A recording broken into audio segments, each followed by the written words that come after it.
Hey guys, today I'll show you a trick on how to recover closed tabs in Google Chrome. It happens to the best of us, but don't worry, I will show you the solution.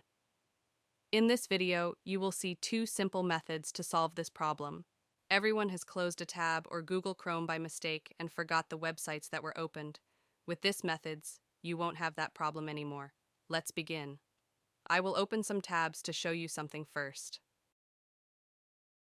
When I close Google Chrome, all my tabs will be lost. As you can see, when I open it again, it doesn't recover my tabs. To change this, we will need to go into Google Chrome settings. Now search for the Startup settings at the left of the screen, and click this Continue Where You Left Off option.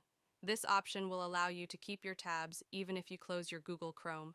Now I will do the same test that I did before. I will open some tabs. Close Google Chrome, and open it again. Now all the tabs are restored.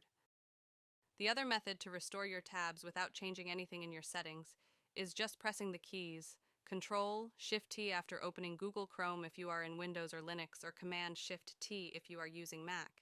This will automatically restore your closed tabs in your previous session. If this tutorial was helpful, please consider subscribing and leaving a like for more. Thanks for watching.